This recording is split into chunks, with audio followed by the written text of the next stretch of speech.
చచ్చిపోయినా తిరిగి బ్రతికించగలడు నా దేవుడు అనే నమ్మకం అబ్రహాంలో ఉంది. కానీ అబ్రహాం అక్కడ కూడా తడబడలేదు. చచ్చిపోతాడు నా కొడుకుని సిద్ధపడిపోయాడు, కానీ బ్రతికిస్తాడనే విశ్వాసం అబ్రహాం ఊహించలేదు. ఆపేస్తాడు మధ్యలో అని చెప్పి అబ్రహాం ఎక్కడ కూడా ఊహించలేదు.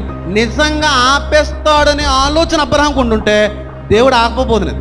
యేసుని ఖచ్చితంగా ఇంకొక నిద్దుడు దేవుడు ఆలోచన లేదు. నేనంట నాకు తెలిసిన దేవుడు నేర్పిన పాటను బట్టి ఖచ్చితంగా చచ్చిపోతాడు, కానీ చచ్చిన వాళ్ళు మళ్ళీ బతికిస్తాడు దేవుడు అని చెప్పి అబ్రహాం విశ్వాసం.